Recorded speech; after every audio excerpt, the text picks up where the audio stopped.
नमस्कार दोस्तों, आप लोगों का एक बार फिर से स्वागत है हमारे YouTube चैनल MSH क्लासेस पर। दोस्तों, आज मैं आप लोगों को नागपुरी लोकगीत में डमकच, झुमटा और अंगनई से संबंधित महत्वपूर्ण प्रश्न उत्तर की चर्चा कराने जा रहा हूं, जो कि आपका नागपुरी पेपर के लिए काफ़ी हेल्प करेगा।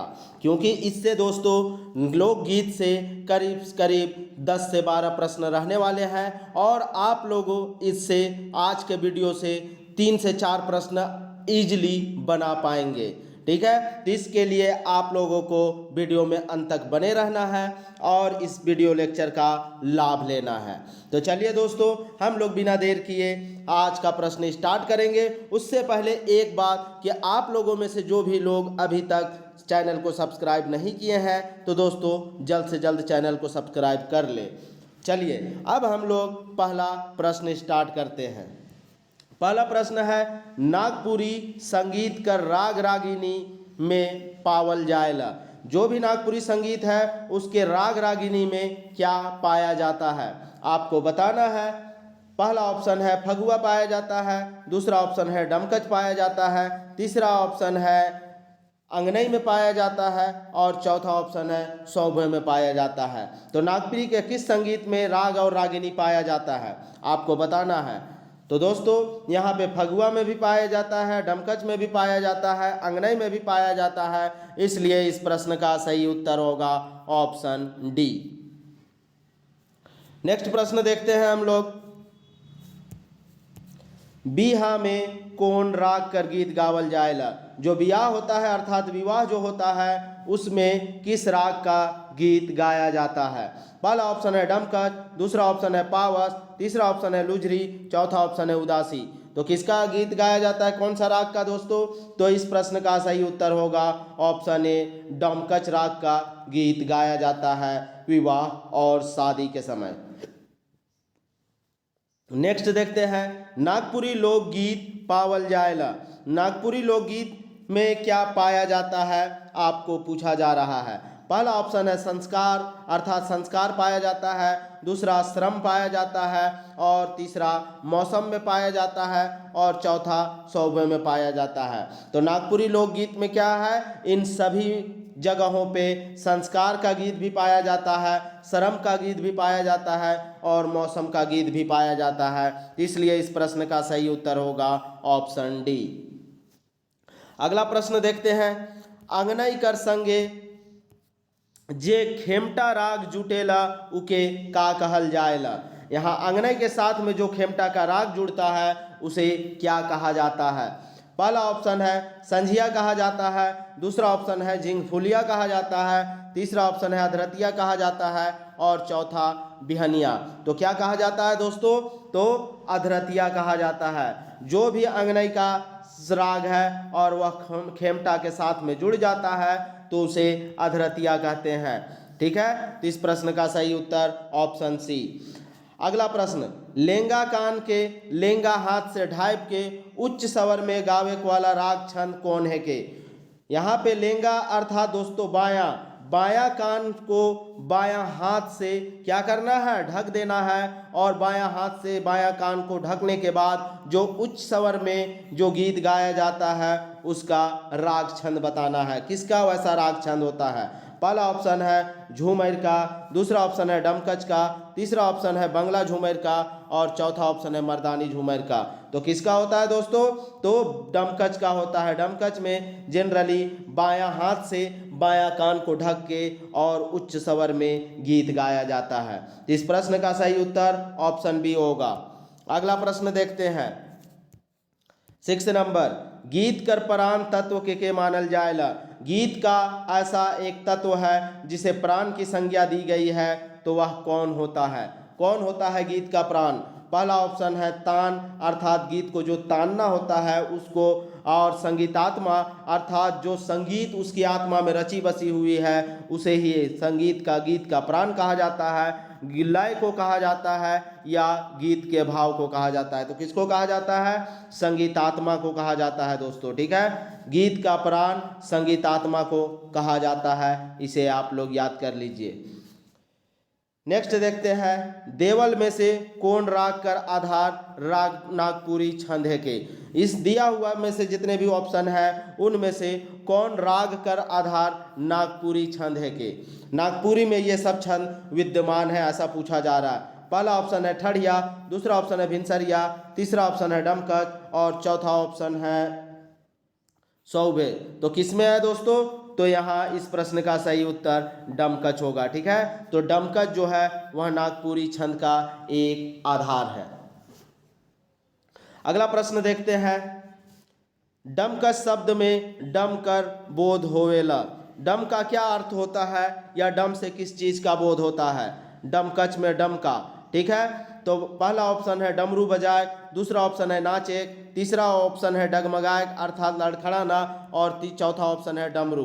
तो किस चीज़ का होता है, डम का अर्थ क्या होता है दोस्तों, तो डम का अर्थ डमरू होता है। ठीक है, डमरू होता है, इसे याद रखिएगा, क्योंकि औरतें जो अपने बाल को डमरू के आकार में खोस लेती है, जो खोपा बनाती है, तो वह डमरू के आकार का होता है, इसलिए इसे डमरू कहा गया है। ठीक है, तो इस प्रश्न का सही उत्तर ऑप्शन डी होगा। अगला प्रश्न देखते हैं 9 नंबर। डमकच शब्द में कच कर अर्थ के कर से लगाल जाएला। डमकच में डम का अर्थ डमरू से होता है, देख लिए। अब कच का अर्थ आप लोगों को बताना है। कच का अर्थ किस चीज से लगाया जाता है। पहला ऑप्शन है कचकच करे से अर्थात परेशान करने से, दूसरा ऑप्शन है केस से अर्थात बाल से, तीसरा ऑप्शन है कचरकुट नाचे से अर्थात जोरदार नाचने से, और चौथा ऑप्शन है सौभे से। तो किससे होता है दोस्तों, तो यहाँ केस का होता है, क्योंकि डमकच में जो केस होता है उस अर्थात जो बाल होता है उसको डमरू के आकार में सजाया जाता है, डमरू के आकार में खोपा बनाया जाता है, इस कारण से इस गान और नृत्य को डमकच कहा गया है। ठीक है, तो इस प्रश्न का सही उत्तर ऑप्शन बी होगा। अगला प्रश्न देखते हैं, गीत राग ताल और छंद कर एक साथ कौन संगीत रूप बोध करवाएला। इन सभी का जो भी है गीत है, राग है, ताल है और छंद, इन सभी का एक साथ बोध करवाता है, वो संगीत का नाम आपको बताना है। पहला ऑप्शन है डमकच, दूसरा ऑप्शन है पावस, तीसरा ऑप्शन है उदासी और चौथा ऑप्शन है केवनिही। तो कौन होगा दोस्तों, तो डमकच होगा। डमकच में इन सारे तत्वों का मिश्रण देखने को मिलता है, तो इस प्रश्न का सही उत्तर ऑप्शन ए होगा।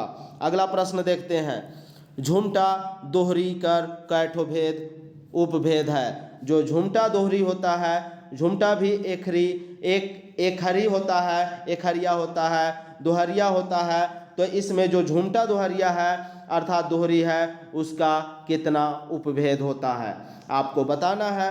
पहला ऑप्शन है 5 ठो, दूसरा ऑप्शन है 3 ठो, तीसरा ऑप्शन है 6 ठो और चौथा ऑप्शन है 4 ठो। तो कितना होता है, 4 ठो होता है। याद रखिएगा दोस्तों, भेद को आप लिख सकते हैं। ठीक है, तो झुमटा दोहरिया का कितना भेद होता है, उपभेद होता है, तो 4 ठो उपभेद होता है। अगला प्रश्न, कौन तरह का डमकच में विविधता और विलक्षणता बगरा होएला।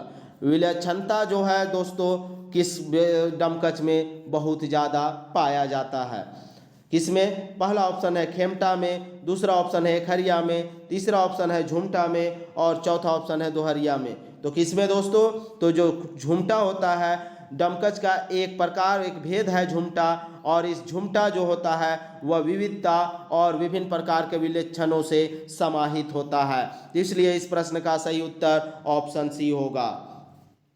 अगला प्रश्न देखते हैं 13 नंबर।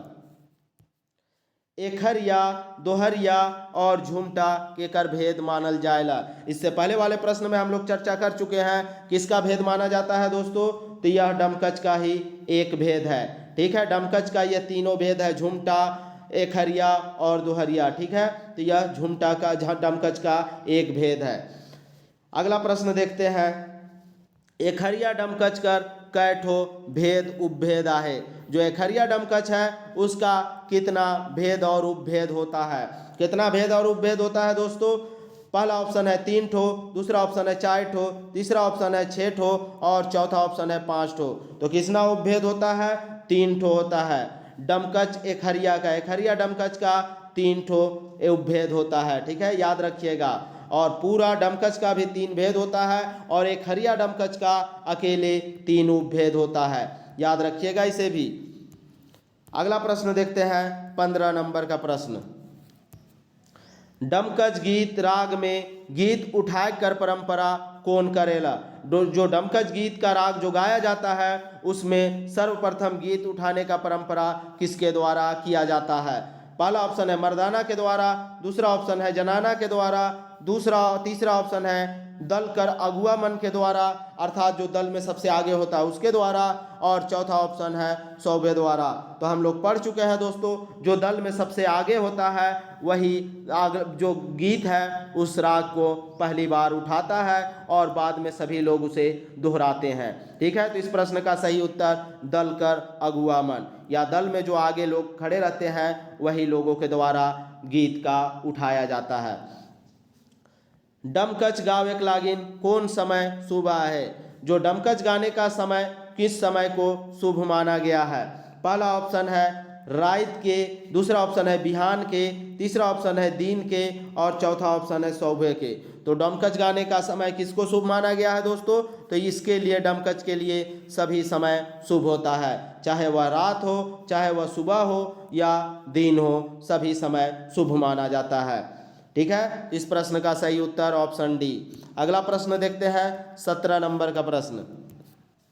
दोहरी डमकच कर कैठो भेद उपभेद आहे। एकहरिया का देख चुके हैं हम लोग 3 ठो होता है, अब दोहरी डमकच का कितना भेद उपभेद होता है इसे हम लोग देखते हैं। कितना उपभेद होता है दोस्तों। पहला ऑप्शन है 6 ठो, दूसरा ऑप्शन है 4 ठो, तीसरा ऑप्शन है 8 ठो और चौथा ऑप्शन है 5 ठो। तो दोहरी का कितना उपभेद होता है दोस्तों, 5 होता है। एकहरिया का 3 होता है और दोहरी का 5 होता है, याद रखिएगा, ठीक है। तो इस प्रश्न का सही उत्तर ऑप्शन डी होगा। अगला प्रश्न देखते हैं झुमटा एकहरिया कर कैगो भेद उपभेद आहे। अब यहाँ पे हम लोग डमकच एकहरिया और दोहरिया देख लिए, अब यहाँ पे झुमटा एकहरिया का कितना भेद होता है या भेद और उपभेद होता है उसे जानना है। तो कितना होता है, पहला ऑप्शन है 4 गो, दूसरा ऑप्शन है 5 गो, तीसरा ऑप्शन है 2 गो और चौथा ऑप्शन है 3 गो। तो कितना होता है दोस्तों, तो 2 गो उपभेद होता है, ठीक है। झुमटा एकहरिया का दो ही उपभेद होता है एकहरिया का, ठीक है, याद रखिएगा इसे। अगला प्रश्न कौन नागपुरी राग गीत में जनाना मनक एकाधिकार आहे। ऐसा कौन सा नागपुरी राग गीत है जिसमें जनाना मन अर्थात औरतों का एकाधिकार होता है। पहला ऑप्शन है पावस गीत में, दूसरा ऑप्शन है डमकच गीत में और तीसरा ऑप्शन है लहसुआ में और चौथा है झूमर में। तो किस में होता है दोस्तों, तो यहाँ पे डमकच में होता है, ठीक है। डमकच में महिलाओं का एकाधिकार होता है। तो इस प्रश्न का सही उत्तर ऑप्शन बी होगा। नेक्स्ट प्रश्न देखते हैं 20 नंबर। डमकच गीत में कै दल कर भागीदारी हो सकेला। जो डमकच है गीत उसमें कितना दल भाग ले सकता है। पहला ऑप्शन है 3 दल, दूसरा ऑप्शन है 2 दल, तीसरा ऑप्शन है 5 दल और चौथा ऑप्शन है 4 दल। तो डमकच गीत में कितना अधिक भाग ले सकता है दोस्तों, 3 दल। जनरली 2 दल होता है लेकिन यहाँ 2 से अधिक 3 दल भी भाग ले सकता है। तो इस प्रश्न का सही उत्तर ऑप्शन ए होगा। अगला प्रश्न देखते हैं दोहरी डमकच कर गायन समय ले के उचित मानल जाएला। जो दोहरी डमकच है उस गीत को गाने का उचित समय किसे माना गया है। पहला ऑप्शन है रात कर दूसर पहर के, अर्थात रात के दूसरा जो पहर होता है उसको, रात कर तीसरा पहर के अर्थात रात के तीसरे पहर को, और तीसरा ऑप्शन है रात कर दूसरा पहर कर बीच और तीसरा पहर में। यहाँ पे रात का दूसरा पहर का बीच का समय और तीसरा पहर। तो दोस्तों इस प्रश्न का सही उत्तर ऑप्शन सी होगा। रात के दूसरे पहर का बीच का मध्य का समय और तीसरे पहर को ही दोहरी डमकच का उचित समय माना जाता है, ठीक है। तो इस प्रश्न का सही उत्तर ऑप्शन सी होगा। अगला प्रश्न देखते हैं 22 नंबर। एकहरिया और दोहरी डमकच कर तुलना में कौन गीत झटझट गावल जाएला। एकहरिया और दोहरी जो डमकच है उसकी तुलना में कौन सा गीत तुरंत तुरंत गाया जाता है, अर्थात स्पीड में गाया जाता है? तो कौन सा गीत है दोस्तों? तो यहाँ पे इस प्रश्न का सही उत्तर ऑप्शन डी होगा। झुमटा जो गीत है वह एकदम जल्दी में झटपट झटपट गाया जाता है, इसलिए इसे झुमटा भी कह सकते हैं। ठीक है, तो यहाँ इस प्रश्न का सही उत्तर ऑप्शन डी। अगला प्रश्न देखते हैं, डमकच कर कौन राग में सबसे बगरा विविधता और विलक्षणता मिलेला? डमकच का कौन सा ऐसा राग है जिसमें सबसे ज़्यादा क्या है, विविधता और विलक्षण मिलता है? किसमें मिलता है दोस्तों? पहला ऑप्शन है झुमटा में, दूसरा एकहरिया में, तीसरा दोहरिया में और चौथा सौभे में। तो किस में मिलता है? तो झुमटा में मिलता है। याद रखिएगा, झुमटा में डमकच का जो एक तीसरा भेद है झुमटा, उसमें सबसे ज़्यादा विविधता पाया जाता है। तो इस प्रश्न का सही उत्तर ऑप्शन ए। अगला प्रश्न देखते हैं 24 नंबर का प्रश्न, नागपुरी डमकच गीत कर कैठो राग भेद आहे? जो नागपुरी डमकच गीत है उसका कितना राग भेद है दोस्तों? कितना ठो भेद है आपको बताना है। पहला ऑप्शन है 1 ठो, दूसरा ऑप्शन है 2 ठो, तीसरा ऑप्शन है 4 ठो और चौथा ऑप्शन है 3 ठो। तो कितना उपभेद है दोस्तों? कितना भेद है नागपुरी का डमकच गीत का? तो 3 ठो है। एकहरिया है, दोहरिया है और झुमटा है। ठीक है, 3 भेद है, हम लोग देख चुके हैं। तो इस प्रश्न का सही उत्तर ऑप्शन डी होगा। अगला प्रश्न देखते हैं, थेचका बजाय बजाय के नाचे गावे कर परंपरा कौन राग गीत में आहे? एक प्रकार का बाजा होता है थेचका, ठीक है, वाद्य यंत्र होता है। इसे बजा बजा के नाचने और गाने की परंपरा कौन राग गीत में प्रचलित है? आपको बताना है। पहला ऑप्शन है लुझरी में, दूसरा ऑप्शन है डमकच में, तीसरा गोलवारी, चौथा उदासी। तो किस में होगा दोस्तों? डमकच में ऐसा व्यवस्था प्रचलित है। ठीक है, थेचका एक हाथ से बजाने वाला वाद्य यंत्र है। ठीक है, इसे बजा बजा के लोग गाते और नृत्य करते हैं। अगला प्रश्न देखते हैं 26 नंबर, जसपुरिया और असमिया कौन राग कर भेद मानल जाएला? जो जसपुरिया है और असमिया है, जसपुरिया अर्थात जो जसपुर वाले क्षेत्र में, जो छत्तीसगढ़ के जसपुर में प्रचलित है, और असमिया जिसमें आसाम के वाले क्षेत्र, जो नागपुरी क्षेत्र के भाषी के लोग वहाँ बस गए हैं और वो लोगों के द्वारा प्रचलित है।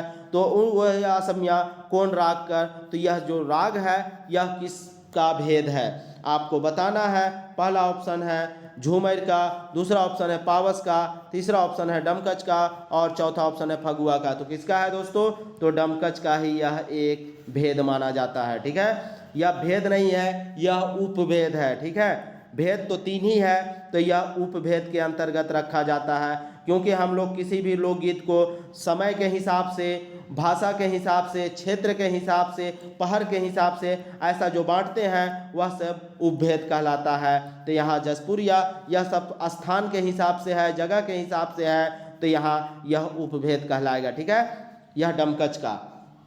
अगला देखते हैं, एकहरिया डमकच रात कर कौन पहर में गावल और नाचल जाएला? जो एकहरिया डमकच है वह रात के किस पहर में गाया और नाचा जाता है? पहला ऑप्शन है तीसरा पहर में, दूसरा ऑप्शन है पहला पहर में और तीसरा ऑप्शन है दूसरा पहर में और चौथा ऑप्शन है सौभे पहर में। तो किस पहर में दोस्तों? तो यहाँ पहला पहर में। एकहरिया जो होता है यह पहला पहर का होता है, जिसमें धीमे शुरुआत होती है और बाद में सेकेंड पहर जब होता है, अधरतिया होता है, तो यह पूरी तरह से अपने ओज पूर्ण को धर लेता है। ठीक है, तो इस प्रश्न का सही उत्तर ऑप्शन बी होगा। अगला प्रश्न देखते हैं 28 नंबर, गीत उठाक वाला आदमी गीत कर कौन चरण के एकला गावेला? जो भी गीत को उठाता है वो अर्थात जो गीत को प्रारंभ करता है वह गीत का किस चरण को अकेले गाता है? किस चरण को अकेले गाता है दोस्तों? तो पहला चरण को ही, जो पहला चरण जब वो स्टार्ट करता है तो अकेले स्टार्ट करता है, इसलिए अकेले स्टार्ट करना को ही उठाना बोलते हैं। ठीक है, गीत उठाना, अकेले गीत को स्टार्ट करके गाना ही को वो गीत उठाना बोलते हैं। तो यहाँ इस प्रश्न का सही उत्तर ऑप्शन ए होगा। अगला प्रश्न देखते हैं, बैठ के चाहे खड़ा हो के कौन गीत एकले चाहे सामूहिक रूप से गावल जाएला? कौन सा ऐसा गीत है जो अकेले या सामूहिक रूप से या तो बैठ के या तो खड़े होके गाया जाता है? कौन सा गीत है? तो हम लोग देखते हैं ऑप्शन। पहला ऑप्शन है जदूरा गीत, दूसरा ऑप्शन है माठा गीत, तीसरा ऑप्शन है झूमर गीत और चौथा ऑप्शन है डमकच गीत। तो कौन सा गीत होगा दोस्तों? तो डमकच गीत को या तो बैठ के या अकेले, बैठ के या खड़े होके या तो अकेले या पूरे समूह के साथ गाने की व्यवस्था होती है। ठीक है, इस प्रश्न का सही उत्तर ऑप्शन डी। अगला प्रश्न देखते हैं 30 नंबर का प्रश्न। देवठान एकादशी से लेके आषाढ़ द्वितीया तक कौन तरह का राग गावे परंपरा समाज में आहे? कौन तरह का राग जो है वह हमारे समाज में प्रचलित है गाने की? कहाँ से कब तक? देवठान का एकादशी से लेके आषाढ़ के द्वितीया महीना तक कौन सा राग गीत को गाने की परंपरा है? पहला ऑप्शन है पचरंगी को, दूसरा ऑप्शन है डमकच को, तीसरा ऑप्शन है लुजरी को और चौथा ऑप्शन है पावस को। तो किसको है दोस्तों? तो डमकच को गाने की व्यवस्था प्रचलित है। ठीक है, इस प्रश्न का सही उत्तर ऑप्शन बी होगा। अगला प्रश्न देखते हैं। ब्याह कर अवसर पर कौन तरह का राग कर प्रधानता नागपुरी क्षेत्र में आए? जो भी शादी विवाह का अवसर होता है उसमें कौन सा राग जो है हमारे नागपुरी क्षेत्र में प्रचलित है? पहला ऑप्शन है पचरंगी, दूसरा ऑप्शन है झूमर, तीसरा ऑप्शन है डमकच, चौथा ऑप्शन है पुछारी। तो कौन सा गीत है दोस्तों? तो डमकच गीत शादी विवाह के उपरांत गाया जाता है, शादी विवाह के समय में। ठीक है, तो इसलिए इस डमकच गीत का राग का ही प्रधानता है नागपुरी क्षेत्र में। अगला देखते हैं 32 नंबर का प्रश्न। डमकच कहेक से का कर बोध होवेला? जो डमकच कह रहे हैं तो उससे किस चीज का बोध होता है? पहला ऑप्शन है गीत कर, दूसरा ऑप्शन है राग और छंद कर, तीसरा ऑप्शन है ताल और नृत्य कर और चौथा ऑप्शन है सौभे कर। तो दोस्तों यहाँ डमकच कह देने से, डमकच एक प्रकार का गीत है, डमकच एक राग और छंद को भी कहा जाता है और डमकच एक प्रकार का नृत्य है और वह नृत्य में ताल मिला के नृत्य करना। तो इस कारण से इस प्रश्न का सही उत्तर ऑप्शन डी होगा, सौभे हो जाएगा। ठीक है, अगला प्रश्न देखते हैं। डमकच राग केकर से संबंधित है? जो डमकच राग है वह किससे संबंधित है? पहला ऑप्शन है मैथिली से, दूसरा ऑप्शन है संथाली से, तीसरा ऑप्शन है मगही से और चौथा ऑप्शन है नागपुरी से। तो किससे है दोस्तों? तो नागपुरी से है, क्योंकि नागपुरी भाषी क्षेत्र में ही डमकच व्यवस्था प्रचलित है। तो यहाँ पे इस प्रश्न का सही उत्तर ऑप्शन डी होगा। नेक्स्ट प्रश्न देखते हैं।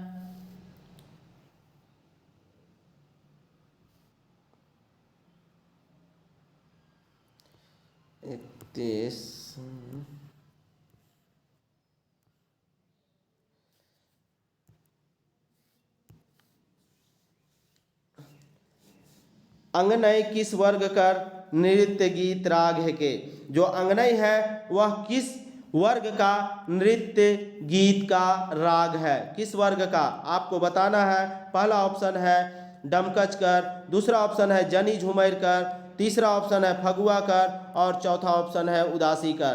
तो अंगनई जो है दोस्तों वह जनी झूमर वर्ग का ही एक नृत्य गीत है। ठीक है, तो इस प्रश्न का सही उत्तर होगा ऑप्शन बी। अगला प्रश्न देखते हैं 36 नंबर। अंगनई कर नामकरण केकर से होले है? जो अंगनई गीत है उसका नामकरण किससे हुआ है?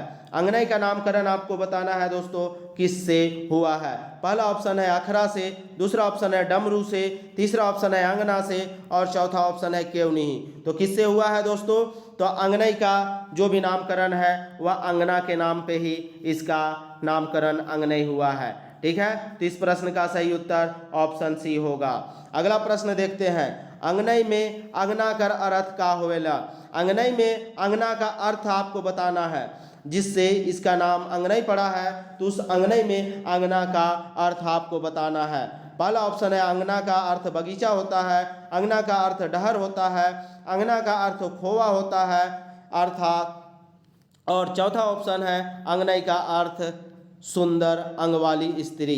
तो दोस्तों यहाँ पे अंगनई में अंगना का अर्थ सुंदर अंग वाली स्त्री होता है। ठीक है, जो कि सुंदर अंग अर्थात सजी संवरी जो स्त्री होती है और अंगना में नृत्य करती है, इसी कारण इसे अंगना अंगनई कहा गया है। ठीक है, यहाँ दो तरीके से कहा गया, अंगना में गाया जाता है इसलिए अंगनई, और अंगना में जो सुंदर स्त्रियों के द्वारा गाया जाता है इस कारण से इसे अंगनई कहा जाता है। इस प्रश्न का सही उत्तर ऑप्शन डी होगा। अगला प्रश्न देखते हैं 38 नंबर। अंगनई गीत नृत्य में अंगना पर केकर अधिकार होएला। जो अंगनई गीत और नृत्य होता है अंगना में, उस अंगना पर किसका एकाधिकार होता है। पहला ऑप्शन है मर्दाना मनक, दूसरा ऑप्शन है जनाना मनक, तीसरा ऑप्शन है दुइयों कर अर्थात मर्दाना और जनाना दोनों का, और चौथा ऑप्शन है बजवैया अर्थात जो बजाने वाला होता है उन सब का। तो किसका होता है दोस्तों, जनाना मनक अर्थात स्त्रियों का आंगन पे एकाधिकार होता है। ठीक है, तो इस प्रश्न का सही उत्तर ऑप्शन बी होगा। अगला प्रश्न देखते हैं, अंगनई कौन स्वर में गावेक वाला राग है। कै अंगनई जो है वह किस स्वर में गाने वाला राग है। पहला ऑप्शन है कोमल स्वर में, दूसरा ऑप्शन है मधुर स्वर में, तीसरा ऑप्शन है उच्च स्वर में, और चौथा ऑप्शन है सौवे में। तो किस स्वर में दोस्तों, तो अंगनई जो है वह उच्च स्वर में गाने वाला एक राग गीत है। ठीक है, उच्च स्वर में। तो इस प्रश्न का सही उत्तर ऑप्शन सी। अगला प्रश्न देखते हैं 40 नंबर। अंगनई गीत गावेक समय आहे। अंगनई जो गीत है उसको किस समय गाया जाता है। समय या अर्थात महीना, समय को महीना से आप लोग जोड़ेंगे, काल से जोड़ेंगे। ठीक है, तो अंगनई गीत गावेक समय आता है, कौन सा समय में गाया जाता है। पहला ऑप्शन है आषाढ़ से कार्तिक तक, आषाढ़ से कार्तिक महीना तक, दूसरा ऑप्शन है चैत से वैशाख तक, और तीसरा ऑप्शन है फागुन से चैत तक, और चौथा ऑप्शन है कोनोनिही। तो कब से कब तक गाया जाता है दोस्तों, तो अंगनई को आषाढ़ से कार्तिक महीना तक गाया जाता है। ठीक है, तो इस प्रश्न का सही उत्तर ऑप्शन ए, अंगनई आषाढ़, अ से अंगनई, अ से आषाढ़, और अ से का आषाढ़ से कार्तिक तक अंगनई गीत गाया जाता है। ठीक है, नेक्स्ट देखते हैं, अंगनई गंगपुरिया कौन क्षेत्र में प्रचलित है। जो अंगनई गंगपुरिया है वह किस क्षेत्र में प्रचलित है, किस क्षेत्र में अपनी प्रधानता रखता है। पहला ऑप्शन है उड़ीसा क्षेत्र में, दूसरा ऑप्शन है बंगाल क्षेत्र में, तीसरा ऑप्शन है नागपुर क्षेत्र में, और चौथा ऑप्शन है सौबे क्षेत्र में। तो किस क्षेत्र में दोस्तों, तो गंगपुरिया उड़ीसा क्षेत्र में होता है दोस्तों। ठीक है, याद रखिएगा, अंगनई गंगपुरिया उड़ीसा क्षेत्र में प्रचलित है। नेक्स्ट देखते हैं 42 नंबर। अंगनई हेडगटिया कौन क्षेत्र विशेष में प्रचलित है। अंगनई हेडगटिया जो है वह किस क्षेत्र विशेष में प्रचलित है, या किस क्षेत्र विशेष में उसकी प्रधानता देखने को मिलती है, आपको बताना है। पहला ऑप्शन है चुटुपाली घाटी में, दूसरा ऑप्शन है रामगढ़ से पूर्व, और तीसरा ऑप्शन है दुयो अर्थात चुटुपालू घाटी और रामगढ़ से पूर्व। तो दोस्तों यहाँ पे जो हेडगटिया है यह चुटुपाली घाटी से लेकर रामगढ़ से पूर्व तक का क्षेत्र को हेडगटिया कहा जाता है, और यहाँ अंगनई हेडगटिया की व्यवस्था प्रचलित है। इस प्रश्न का सही उत्तर ऑप्शन सी होगा। अगला प्रश्न देखते हैं 43। अंगनई सोनपुरिया कौन क्षेत्र में प्रचलित है। जो अंगनई सोनपुरिया है वह किस क्षेत्र विशेष में प्रचलित है। पहला ऑप्शन है खूंटी में, दूसरा ऑप्शन है जसपुर में, तीसरा ऑप्शन है असम में, और चौथा ऑप्शन है सौबे में। तो अंगनई सोनपुरिया दोस्तों खूंटी वाले क्षेत्र में प्रचलित है। ठीक है, तो इसको याद रखिएगा, खूंटी वाले क्षेत्र में जो अंगनई प्रचलित है उसे अंगनई सोनपुरिया कहा जाता है, और अंगनई सोनपुरिया खूंटी वाले क्षेत्र को कहा जाता है। नेक्स्ट देखते हैं 44। अंगनई बिहनिया कौन समय कर राग गीत है के। अंगनई जो बिहनिया है वह किस समय का राग गीत है, आपको बताना है। पहला ऑप्शन है पहिल सांझ गीत का, दूसरा ऑप्शन है अधरतिया का, तीसरा ऑप्शन है बिहान बेरा का, और चौथा ऑप्शन है राइत बेरा का।